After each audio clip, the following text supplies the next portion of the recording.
Our skin is a living organ, and it's the largest organ that we have. And you know some things that affect our bodies and the organs in our body? Weather, travel, diet, just a couple of things. And so as we transition into the cooler months of the year, I want to break down some tips and tricks on what you can do to keep your skin glowing, even though the weather's changing and your skin might be responding in a certain way. I've got all the tips and tricks on how to modify your skincare routine and things you can do to prevent dryness, sensitivity, irritation, etc. I'm Jordan Harper, board certified nurse practitioner, founder and CEO of Barefaced, a results-driven skincare line all around the philosophy less but better. I've been in the medical field for over 10 years, treated thousands of patients, and if you like skincare, if you like aesthetics, I break down different topics each week on my channel. So if that sounds like something of interest to you, don't forget to hit subscribe.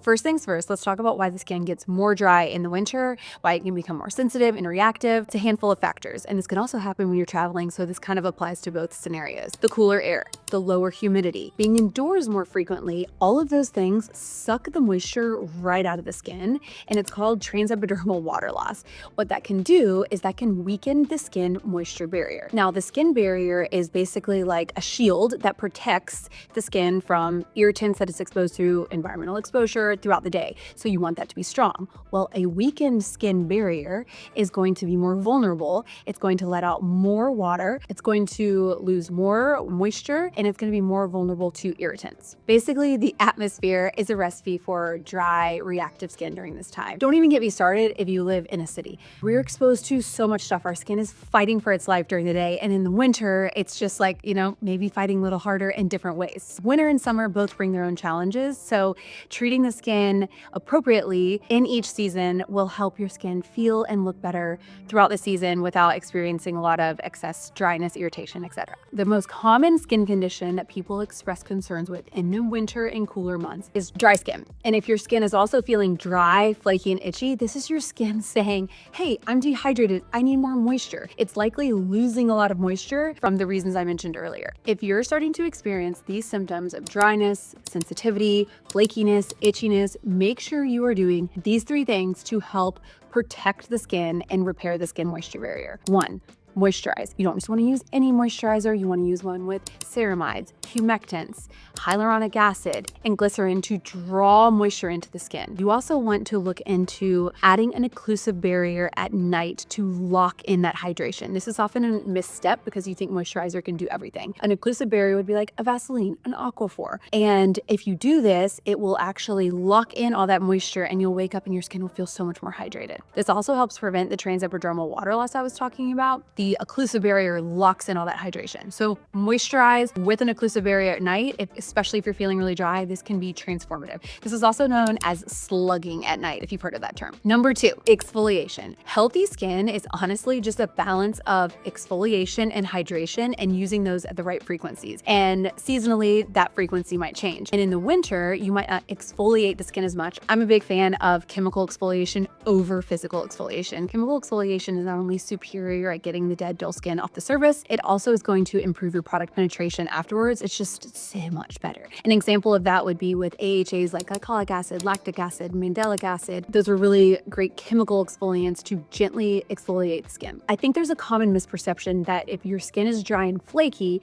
that you need to just moisturize, moisturize, moisturize. And yes, that's a part of it, but you need to have a balance of exfoliation. Now, if you're new to exfoliation or you're sensitive or reactive, you just start exfoliating 1 to 2 times a week. Depending on your skin type and the product that you use will depend on the frequency that you exfoliate. So for Barefaced, we have a gentle exfoliant that most skin types can tolerate every day, and that's our toning pads. We formulated them to use every day. They not only gently exfoliate the skin, take the dead skin cells off the surface, they also help with product penetration. They also have hydrators in there. They have redness reducers in there. So they're a combination of things. They do have exfoliating properties, so they help the skin smoothing. If you're using a stronger exfoliant, you definitely don't want to be using that every day, and that's something you might only use once a week. So it all depends on the exfoliants that you're using and your skin type, but my general recommendation with any exfoliant is if you're starting it for the very first time, just start it 1 to 2 times a week and gradually build as tolerated. And in the winter, you'll probably notice you're going to use an exfoliant less than in the summer because of the decrease in humidity, and you're just going to have less oil production in the skin. So typically you're going to use exfoliants less in the winter than you are in the summer. but you still need them. Don't forget. Like I mentioned before, dry, flaky skin, the recipe is not just to moisturize. You want to add in that exfoliant. And if you don't add in the exfoliant, and if you don't get rid of those dead, dull skin cells on the surface, your products and your moisturizer can't even do its thing. So that's why I'm saying the key to healthy skin is the balance of hydrators and exfoliants. And the third thing you're going to want to make sure you use every single day is your antioxidant, like a vitamin C serum. And this is going to further help protect the skin from the environmental exposure that we're all exposed to every single day. Like I said, the skin is fighting for its life. I think of vitamin C when you put it on your skin as like having little knives, and it's like out there fighting free radical damage, anything that's going to try to hurt and harm the skin, and that's going to help support the skin barrier. So again, keeping the skin barrier healthy. I didn't say sunscreen because it's a must, and I don't care what day it is, I don't care what time of year it is, your daily sunscreen is essential to having healthy skin. So like that's just a non-negotiable. That's just always happening no matter what. There have been studies that show you are going to have higher transepidermal water loss, higher moisture loss to the skin when you're not using a sunscreen. So a sunscreen is just like, it's a non-negotiable. The other three, moisturize, exfoliant, vitamin C. Now, if you're someone who deals with eczema, you likely experience more flare-ups in the cooler months because of the lack of moisture. This is very, very common. Being on the offense instead of the defense can be really helpful. So keeping the skin barrier healthy can reduce the amount of flare-ups that you have, and obviously that's the goal. If this is you, gentle is the name of the game, and avoiding things like fragrances, warm, hot showers that just feel so great, even physical exfoliation, and then adding in things, really soothing ingredients. I think of even like colloidal oatmeal is really great. If you have kids who have eczema, this can be really great to reapply to the skin, especially the skin on the body if you're struggling with eczema. An ingredient that I love, and I've used it for years in practice, and I love it in your day-to-day skincare routine, is hypochlorous acid. You may have heard of this ingredient before, but I love this ingredient because we do our AM skincare routine, we do our PM skincare routine. But what are we doing like throughout the day? Like our skincare routine should not just be limited to the twice a day, and how can we support the skin throughout the day? Now, hypochlorous acid is really cool because it's as strong as bleach, but as gentle as water.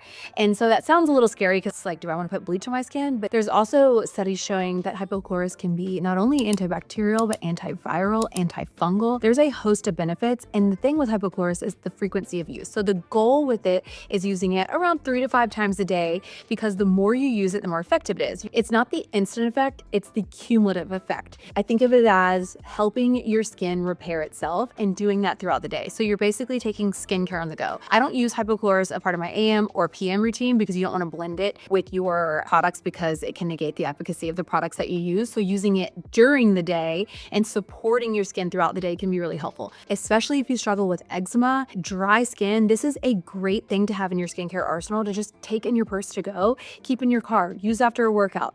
This is going to really help support the skin during the winter months. Now, it doesn't mean you don't have to moisturize. It doesn't mean you don't have to exfoliate, wear a vitamin C or a sunscreen. This is a really incredible way to support your skin on the go throughout the day. The biggest things that I want you to take away from this in modifying your skincare routine from summer to winter: reduce the amount that you are exfoliating if you are experiencing dryness. And that may mean if you're a barefaced user and use toning pads, maybe that means cutting back to 3 times a week. Or if you're typically using them twice a day, maybe you're using them once a day. When I say listen to your skin, that means if your skin is still feeling dry or sensitive, just cut back frequency of use by a little bit. If that resolves it, then keep up that frequency of use. You might notice when you travel, you feel a little bit more dry. All of those things are completely normal and expected, and that's how you can modify your skincare routine so it serves your skin well. Because again, our skin is an organ. We have to listen to our skin. It's not just going to do the same thing every day because we're exposed to different stuff every single day, and it's fighting for its life. Reduce your frequency of exfoliation, but don't forget to exfoliate. Moisturize. Consider adding in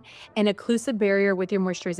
I love using Perfectionist, and I just do a couple extra drops in my hydrating lotion to add an extra layer of hydration and lock in all that moisture. SPF, of course, because it's a non-negotiable. You have to be using that every day, no matter what. Antioxidants are your best friend all year long. I think of them as your protection during the day, and they help with repair and correction at night. That's why I love a twice daily usage of a vitamin C serum, because they have different functionalities morning and night. Hypochlorous acid is your best friend, honestly, all year round, but especially in the winter. When you need added support to support the skin barrier, strengthen the skin barrier, help fight redness, sensitivity, itching, dry skin, acne, that is a great way to support the skin throughout the day. Just make sure you're not using it in your morning and evening routine. If you do want to use it, make sure your skin is completely dry after spritzing it before applying the rest of your skincare. Last but not least, let's not forget about our retinoid. A lot of people tend to stop their retinoids in the winter, which you should not do because their skin starts to feel dry. That's why you want to use a retinoid that your skin can tolerate consistently. I love retinol skin therapy. We use a retinaldehyde, which is encapsulated in a time-release formulation.